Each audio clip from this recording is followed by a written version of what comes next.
So the New York primary is over and done with, and Hillary Clinton on the Democratic side has claimed the victory. She won with 58% of the vote to Bernie Sanders' 42% of the vote.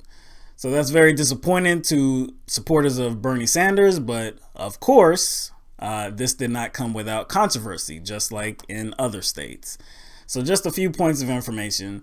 In Brooklyn, the borough of Brooklyn in New York, there were about 126,000 Democratic voters that had their registrations purged from the rolls. Just poof, they're gone.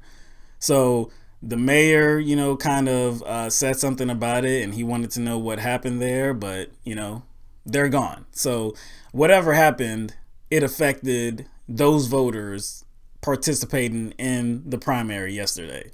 So they're not going to get that opportunity back. Also, there were reports of people being at the precincts at the time that the polls were supposed to open, and these precincts were not open. People were standing in line for hours, and they were still not open. So a lot of people had to get out of line and go to work because it was that time. So, of course, that's voter suppression. And you've got to think that, was this done on purpose? We had the same thing in Arizona.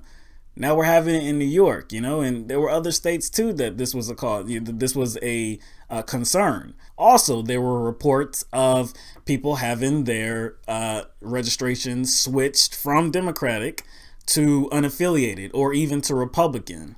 So again, this was seen in Arizona as well. And it just makes no sense that this is happening, and it's not purposeful.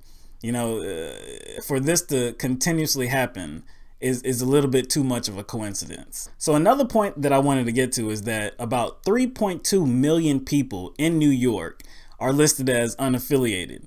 So they didn't get a chance to participate in the primary because New York is a closed primary. So I wanted to kind of show you exactly how ridiculous this situation is. So the deadline to switch your party affiliation in New York was October 9th last year. Okay, it's the earliest in the country. So the Republicans by October 9th had 2 debates already done. The Democratic Party hadn't even had their first debate yet. Their first debate was on October 13th. So let's really analyze that, okay? So if you're a voter in New York and you know nothing about Bernie Sanders, you don't even know that you like him because the first debate was on October 13th. So if you saw that debate and was like, man, I really like this guy, man, I think I'm going to vote for him. Oh, I'm in New York. Oh, I can't switch my registration because it was 4 days earlier. Oh man, I'm screwed. I can't even vote now. Do you see how ridiculous that is? Do you see that, maybe the DNC set it up this way because New York is a big state. It's a big state with a lot of delegates, right? Let's make the debate after the registration, maybe the change the registration date so that maybe these voters can't vote for Bernie Sanders. Oh, is that even a conspiracy? Am I even talking conspiracy theory? Or is this likely to have happened? Is this a conversation that maybe Debbie Wasserman Schultz had with others? I don't know. You tell me. So look, I'm disappointed. I'm very disappointed that Bernie Sanders didn't have a better showing in New York. I thought he would. But with these, troublesome reports of voter suppression, voter disenfranchisement, it's no wonder that he didn't. It's no wonder that, 3.2 million people in New York couldn't vote and Bernie Sanders didn't have a better showing. So it's not just that I'm disappointed that Bernie didn't have a better showing. I'm disappointed that people really don't understand or really care about democracy.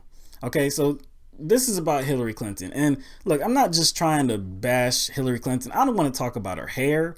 I don't want to talk about if she yells too much or her pantsuits. I could care less about all that trivial nonsense.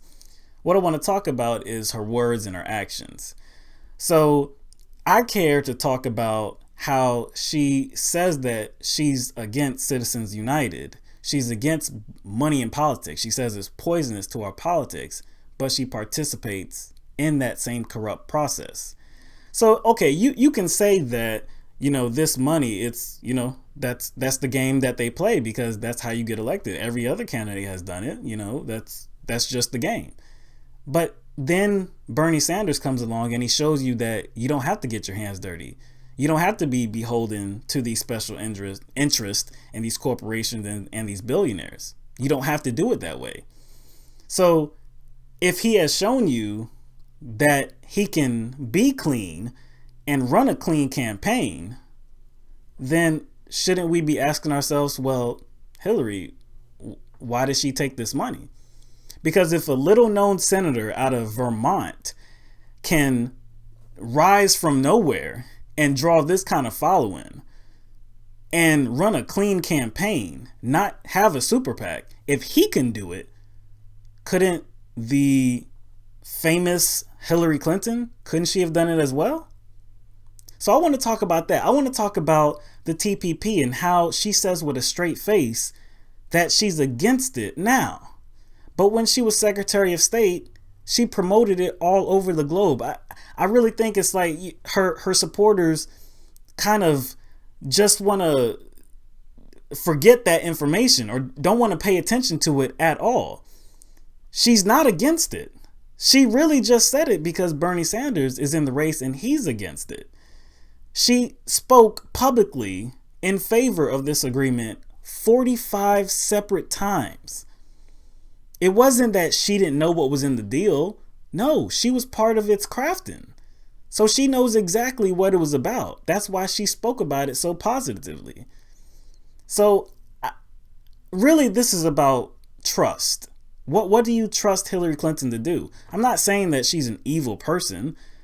I'm not saying that she's going to lead to like genocide in America or anything like that. It's nothing about that. What this is about is, who do you think is going to represent the people and not be beholden to big money interest? That's what this conversation is about.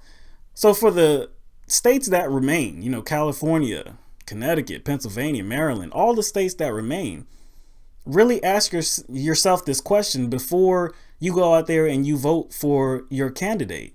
If you're a Democratic voter, if that's what your policy positions line up with, the Democratic Party, you have to really ask yourself what candidate is going to represent your needs and the needs of all the people instead of the donors, instead of the big money interest. Because we can't be naive here. This money does corrupt their political positions. Okay, they're not given the money for no reason. It does corrupt politics. Everybody says it, even the people that take the money. So again, if we want a democracy, if we want free and fair elections, if we want a Congress and politicians that represent our needs, who are you going to vote for?